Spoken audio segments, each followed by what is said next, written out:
ഇന്ന് നമ്മുടെ മുകളിലുള്ള റൂമൊക്കെ ഒന്ന് ക്ലീൻ ചെയ്തിടാമെന്ന് വിചാരിച്ചിട്ട് അങ്ങനെ വന്നതാട്ടോ. വരുമ്പോൾ കണ്ടോ വഴിയിൽ ഫ്ലാഗൊക്കെ തൂക്കിയിട്ടുണ്ട് രണ്ടുപേരും. വേൾഡ് കപ്പിൻ്റെ ആവേശമാണ് കേട്ടോ കാണുന്നത്. അപ്പം ഈ ഒരു ഭാഗമാണ് നമ്മൾ അയൺ ചെയ്യുന്ന സ്ഥലം. കുറച്ച് പേരൊക്കെ എൻ്റെ അടുത്ത് ചോദിച്ചിട്ടുണ്ടായിരുന്നു വാക്യൂം ക്ലീനറിൻ്റെ ഒരു റിവ്യൂ ചെയ്യുമോ എന്നുള്ളത്. അപ്പോൾ ഞാൻ യൂട്യൂബിൽ ലോങ് വീഡിയോയിൽ അതിനെക്കുറിച്ച് പറഞ്ഞിട്ടുണ്ട്. നമ്മുടെ ഈ ഏരിയയിൽ നിന്ന് ഞാൻ ക്ലീൻ ചെയ്യണത് ഓഫീസ് ഏരിയയാണ്. ഇവിടെ അങ്ങനെ അധികം സെറ്റ് ചെയ്തിട്ടൊന്നുമില്ല. അധികം ആരും അങ്ങനെ ഉപയോഗിക്കാറില്ല മുകളിൽ. അപ്പോൾ പിന്നെ എപ്പോഴെങ്കിലുമൊക്കെ ഒന്ന് ക്ലീൻ ചെയ്തിട്ടാൽ മതി. പ്രത്യേകിച്ച് നമ്മൾ വാക്യൂം ക്ലീനർ വെച്ചിട്ടാണ് ക്ലീൻ ചെയ്യണമെന്നുണ്ടെങ്കിൽ അവിടെ നന്നായിട്ട് അവിടെ നീറ്റായിട്ടിരിക്കും കേട്ടോ. അപ്പം ഓഫീസ് ഏരിയയിൽ നമ്മളൊരു വലിയ വിൻഡോ ആണ് കൊടുത്തിട്ടുള്ളത്, ഗ്ലാസ് ഇട്ടിട്ട്. അപ്പോൾ അതിനവിടെ ഇരിക്കാനുള്ളൊരു സ്പേസും കൊടുത്തിട്ടുണ്ട്. അവിടെ അങ്ങനെ കുഷ്യൻ വെച്ചിട്ടുള്ളത്. അപ്പോൾ ഈ കുഷ്യനൊക്കെ വാക്യൂം ക്ലീനറിൻ്റെ ഒരു ഭാഗം വെച്ചിട്ട് ക്ലീൻ ചെയ്യാം. പിന്നെ നമ്മൾ ഈ ഒരു പൈപ്പ് പോലുള്ള സാധനം ഉണ്ട്, അതിൻ്റെ അറ്റത്ത് ഇങ്ങനെ ഒരു ഷാർപ്പായിട്ടുള്ളൊരു എഡ്ജ്, എന്താ പറയുക, ഒരു പൈപ്പാണ്. അപ്പോൾ അത് വെച്ചിട്ട് നമുക്ക് ഈ സൈഡിലൊക്കെ ഉള്ള മാറാല പൊടി അതൊക്കെ വലിച്ചെടുക്കാൻ പറ്റും. പരമാവധി എത്തുന്നതൊക്കെ ഞാൻ അത് വെച്ചിട്ട് തന്നെ ചെയ്യുക. ഇത് വെച്ചിട്ട് ചെയ്താൽ എന്താണെന്ന് വെച്ച് കഴിഞ്ഞാൽ അങ്ങനെ പെട്ടെന്ന് പിന്നെയും വീണ്ടും വരാറില്ല, കുറച്ച് ടൈം എടുത്തിട്ടൊക്കെ വരുള്ളൂ. ഓഫീസ് ഏരിയൻ്റെ ഇവിടെ കുറച്ച് ഭാഗം നമ്മളൊരു ഓപ്പൺ സ്പേസ് കൊടുത്തിട്ടുണ്ട്. അവിടുന്ന് താഴേക്ക് ഇങ്ങനെ നോക്കുമ്പോൾ നമ്മുടെ ലിവിങ് ഏരിയയ്ക്ക് നല്ല കറക്റ്റ് ഒരു വ്യൂ ആണ്.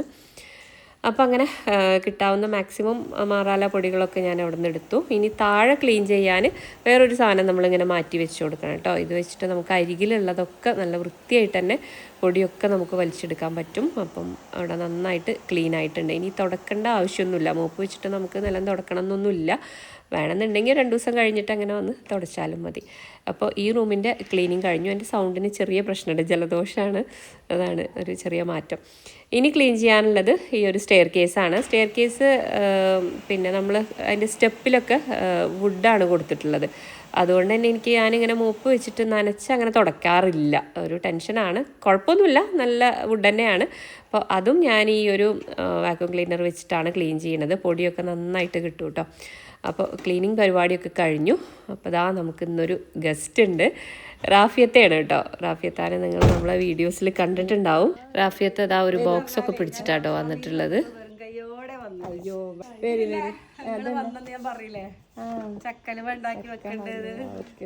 അടിപൊളി അടിപൊളി. അങ്ങനെ കുറച്ച് സമയം സംസാരിച്ചിരുന്നിട്ട് റാഫിയത്തെ പെട്ടെന്ന് ഇറങ്ങിയിട്ടോ, കുറച്ച് തിരക്കൊക്കെ ഉണ്ടെന്ന് പറഞ്ഞു.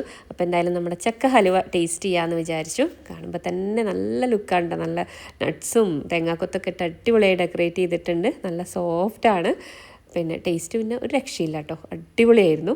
അപ്പോൾ നമ്മൾ ഈ ഒരു ബോക്സ് അൺബോക്സ് ചെയ്യാം. ഇതിലാണെങ്കിലും തന്നെ നല്ല ക്യൂട്ടായിട്ടുള്ള ഗ്ലാസ് പാത്രങ്ങളൊക്കെ ആയിരുന്നു. എല്ലാം എനിക്കിഷ്ടമായി. അപ്പോൾ പുതിയ വിശേഷമായിട്ട് വീണ്ടും കാണാം. ബൈ.